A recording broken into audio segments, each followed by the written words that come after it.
Hola a todos y bienvenidos a su canal Areópago, el Foro. Y en esta ocasión quiero retomar algunos aspectos del último video sobre la Biblia, el libro más documentado. Y sobre todo también ahondar un poquito más en algunos antecedentes que quizás se quedó un poco corto y alguna que otra precisión que pues con los comentarios que ustedes me hicieron llegar he decidido pues ampliar más este tema.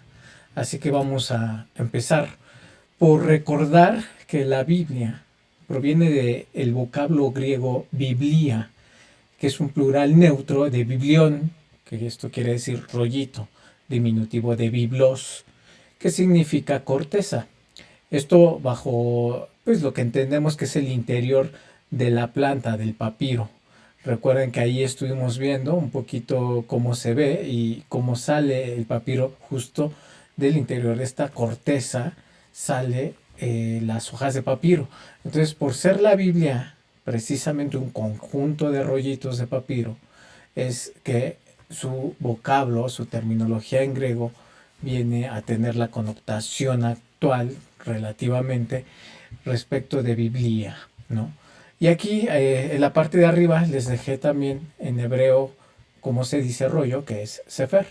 Y también del lado de este lado de algunos textos, principalmente en Segunda de Reyes, Eclesiastés, Juan, Segunda de Timoteo, Revelación, donde también podrán encontrar en la versión griega la palabra Biblia, que ustedes lo pueden verificar, lo pueden checar con alguna de sus versiones que tengan y van a encontrar este vocablo que aquí está, lo voy a señalar precisamente sobre que existe el término como tal dentro del texto bíblico, ¿no? Para las personas que a veces tienen esa duda si existe o no, en este caso la palabra Biblia, como en la traducción o en la parte del idioma griego, que va a ser como Biblia.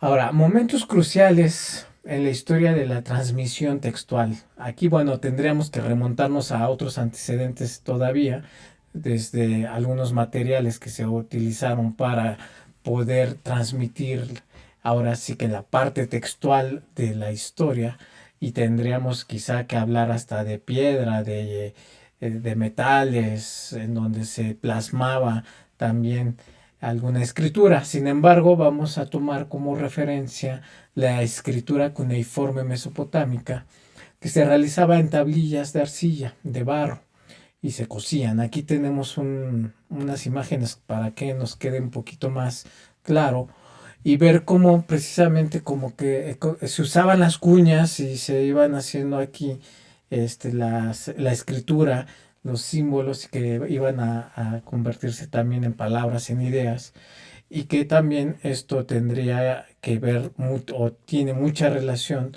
con la transmisión textual histórica y principalmente aterrizándolo a la parte del pueblo de Israel. Para que una copia de una obra literaria extensa pudiera llevarse a cabo en estas tablillas, tenemos un ejemplo como el poema de Gilgamesh, donde se ocuparon 12 tablillas y estas tienen una estructura para poder tener una lectura precisa de este tipo pues de material. Entonces tiene un colofón donde se especificaba el título de la obra y el número de la tablilla, y también algo muy peculiar que era una palabra final repetida en una tablilla siguiente inicial para que supieran el orden que continuaba de forma que no se perdieran en la lectura. A esto se le denomina custos. Permitía reconocer el orden en el que se habían que leer las tablillas. Entonces aquí tenemos unos ejemplos en algunas imágenes de cómo se veían estas tablillas, que luego ya pasadas a su cocimiento pues podían endurecerse y conservarse de una mejor manera. Para esto no tenemos digamos que certeza de lo que ocurrió o en qué momento el pueblo de Israel se pasó del uso de las tablillas al empleo del papiro. Es imposible saber en qué medida esto afectó el proceso de formación y de transmisión de los textos bíblicos en aquellos primeros tiempos. Incluso hay que recordar, ¿no? Las tablas de las 10 palabras que fueron escritas por el dedo de Dios y que se plasmaron en piedra, solo como para tener bien ubicado que se ocupaban diversos materiales. Y más adelante las conclusiones lo vamos a repasar. La transición del papiro al pergamino tuvo lugar a comienzos del periodo persa. Aquí sí ya tenemos un periodo más preciso de esa transición de la planta de papiro a pergamino, que estaríamos hablando de piel de animales. Entonces, coincidiendo con los inicios de un proceso de canonización de la literatura bíblica en este periodo persa, se podía conservar de una mejor manera el material que era más durable que el papiro, el caso del pergamino. Entonces se empieza ya a utilizar de una manera más constante el uso de pergamino, y en este caso la adopción del uso del pergamino es un indicio más de la arameización del Antiguo Oriente, en la que también fueron adoptadas la lengua y la escritura arameas, así como algunos nombres babilónicos, arameos de los meses, es un claro ejemplo, como Nisan, Tamuz, Tirri, entre otros, y hay nombres de lugares también tomados prestados del mismo origen, como sería el caso de Harán. Entonces tenemos que ir también nosotros reconociendo cómo las diversas culturas también se fueron pues utilizando entre unas y otras los mejores medios que existían para la conservación y la transmisión textual de todos los escritos y los libros que hoy conocemos. Y aquí tenemos unos ejemplos en imágenes de lo que sería el papiro. En la parte de aquí arriba tenemos un papiro que pues efectivamente se va deteriorando muy rápido con el tiempo, y también tenemos el ejemplo de un pergamino, ¿no? Del rollo incluso, ¿no? Como tal del pergamino, y que eso también es un claro ejemplo. Más adelante vamos a ver a detalle sobre el uso del pergamino. La escritura en volumen o rollo de papiro es mucho más cómoda que la escritura en tablilla de barro.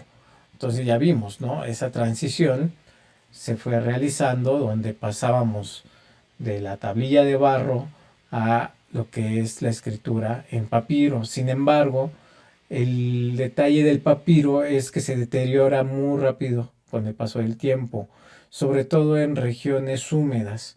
De hecho, casi todos los papiros conservados al día de hoy proceden solo de Egipto y del Mar Muerto, lugares muy secos. Para su mejor conservación, lo que se optó por mantenerlos es que los rollos de papiro solían ser guardados en grandes jarras de cerámica, así como podemos observarlas ahí en la imagen también. Algunos de los manuscritos de las cuevas de Qumran, por ejemplo, se encontraron en el interior de este tipo de jarras. Este uso era conocido también en Mesopotamia para guardar las tablillas, y en Egipto para conservar los papiros.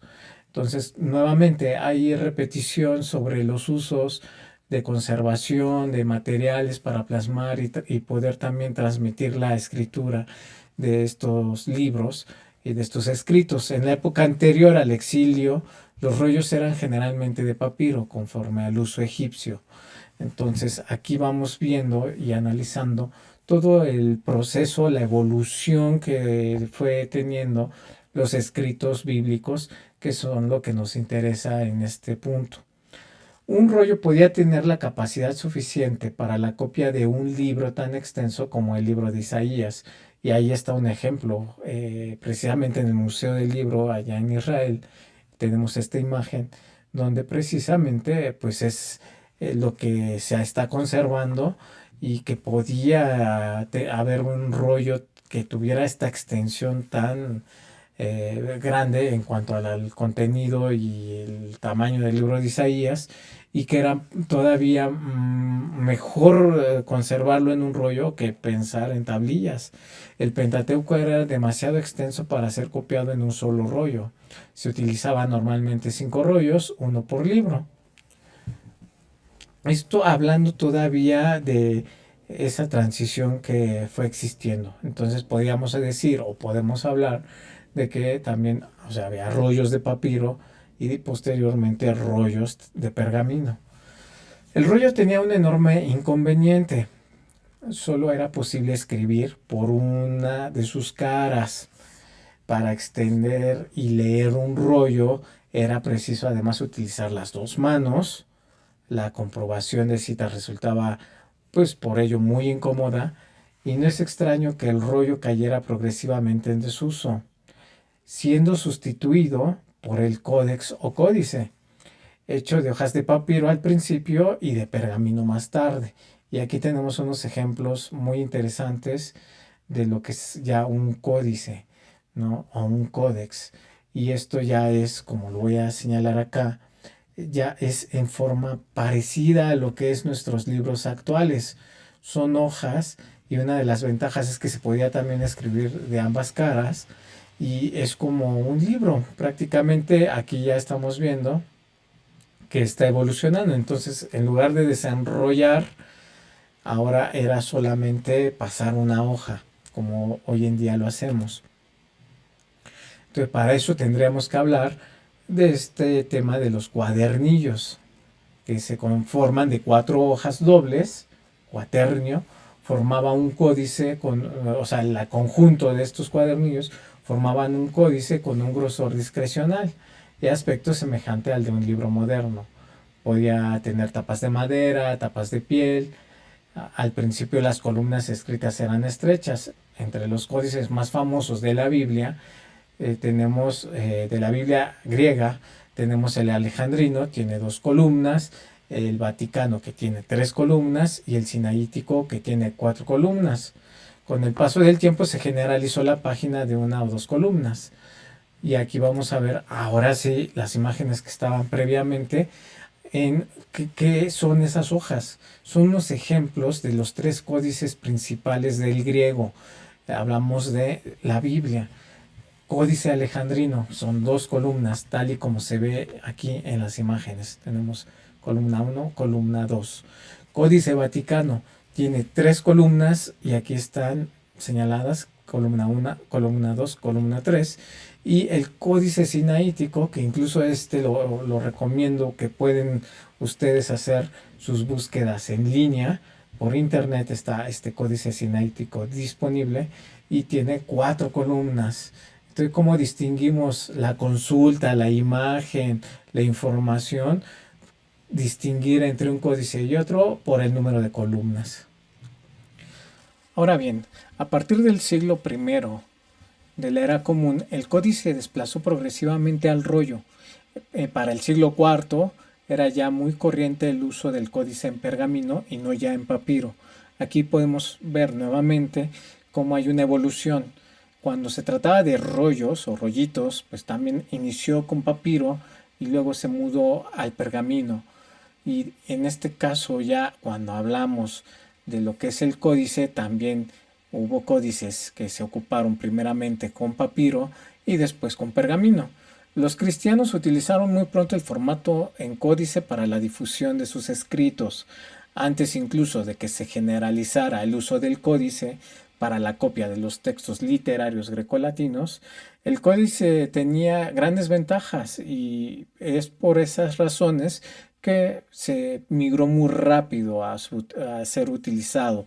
Tenía menor costo, facilidad de consulta, facilidad de transporte, mayor capacidad de texto, posibilidad de enumerar páginas y de incluir índices, lo que hacía más difícil que otras manos también pudieran introducir interpolaciones dentro del texto.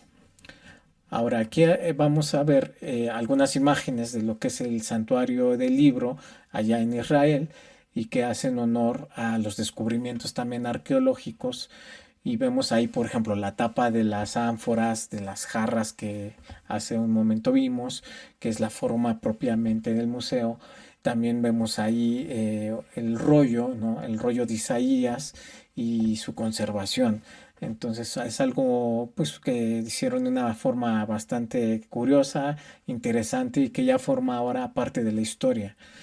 Y finalmente pues quiero hacer unas precisiones para que lo tengamos siempre muy presente y muy claro, que son 2 cosas muy diferentes Cuando hablamos de materiales para plasmar la escritura, hablamos de piedra, madera, metal, tablillas, papiro, pergamino, papel. Y cuando hablamos de la conformación para la conservación de lo escrito, podemos hablar de rollo, rollitos o volumen, códice o códex, cuaderno y libro, ¿no? Entonces con esto vamos ya aprendiendo a diferenciar una cosa con la otra y cómo también se llegan a combinar. Y esto porque pues más adelante esto nos va a ayudar, nos va a servir a poder identificar cuando hagamos una referencia a un código, como al código sinaítico, vamos a saber que estamos hablando de un código que se conforma en 4 columnas, qué tipo de material, cómo se conformó y así respecto de, por ejemplo, un papiro o el fragmento con X número del papiro tal, que sabemos que por tratarse del material del papiro es muy difícil de conservar y por eso lo que se ha rescatado son fragmentos. Entonces todo esto ya nos va a permitir tener ese conocimiento y cuando hablemos en algunos videos futuros ya vamos a tener muy claro de qué estamos hablando en un caso o en otro. Y hay otros materiales necesarios para la escritura, como fueron estiletes de metal, marfil o hueso, la tinta que era obtenida de algunas clases de árboles, plantas, animales y metales, e incluso para borrar se usaban piedras ásperas como las volcánicas. Un ejemplo de ella, pues la piedra pómex. Y bueno, pues con esto quiero terminar este tema. Muchas gracias. Nuevamente les recuerdo que se suscriban al canal, activen las notificaciones para que les envíe cuando haya un nuevo video. Y también les quiero mencionar que estamos también ya trabajando en lo que sería próximamente algunos foros con algunos invitados, ya sea a distancia o si se puede en personal también. Y agradezco como siempre la colaboración de Rodi Lieberman que nos apoya con algunas imágenes, con información, por ejemplo este fondo, ¿no? Del cómo se ve la textura del papiro, también fue una aportación que nos hizo nuestro querido colaborador Rodi Lieberman.